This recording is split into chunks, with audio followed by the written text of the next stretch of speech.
Hi, I'm Nicholas, and I'm a 3D artist. I work in both traditional and in digital sculpting with 3D printing or working in ZBrush or Blender making digital sculptures. So I'm here at Yak and doing a workshop on making little sculptures from monster clay, and then we're going to be scanning them in, then printing them using a 3D printer, and from there they'll be painting their miniatures. So for example, we'll have one here that's a little traditional sculpting, and then one replica of it or immortalized in digital sculpting.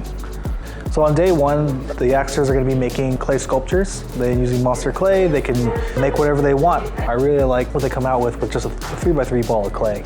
Later, I'll be scanning them in using an Einscan scanner, which captures the surfaces, turning it into a point cloud mesh, which will then later be converted into a digital file or an STL. And from there, I'll be using those STLs with a 3D printer to create 3D prints. On day two, using acrylic paints, giving them color, bringing them to life. A lot of the students are going to be painting fur or painting whatever color they want on these models. I think that's the beauty of miniatures or painting miniatures. You can do whatever you want with them. I think that's really neat. I really like sculpting. It's my first medium I've ever done. I'm not actually much of a drawer. I've done some photography, but to create something from clay is something a lot more tangible for me to understand.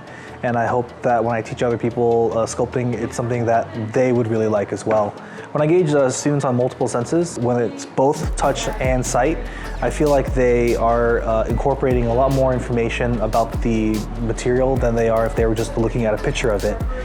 Whenever a student works on a sculpture or a topic of the sculptures, they're really getting into a lot of personal details of what it is. Like the person who sculpted this probably knows a lot more about monkey anatomy now, or how they grab onto things, or how paws look. The person who sculpted this probably knows a lot more about food dogs more than they already did. When I get into sculpting, I really get into the details of it, and I really get to know these pieces of art. So 3D printing is becoming more available. You could go to a makerspace and give them a digital file like the students have here, or you can just make one yourself or buy one yourself, which is coming up to about, I think, under $200. You have a whole setup ready to go, printed in the modern standards. The beautiful part about this is a lot of people want to keep 3D printing open source. If you go to the communities online, a lot of the files are open. They're for you to download, to check out. There's open communities and forums. People want to help each other print. That's what's adding to the wave, is that there's a collective of artists online and people you can have in person who are helping you continue the print. I think that's what's furthering the art. A lot of the work that I do now is a lot of replication of marine animals. I am taking my previous background of dive instruction and dive guides, all the natural history I've learned about marine life, and now combining it with my love of 3D arts. I'm making a lot of models, starting with things like nudibranchs, just showing them to people who may not have the same opportunity to see them themselves or go into the ocean, but still would like to learn them.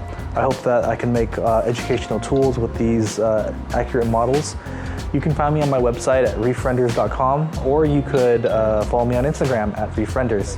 Tuesdays and Thursdays, I do Twitch streams where I go over a lot of introductory or requested content, like how do I slice something, or how do I paint something.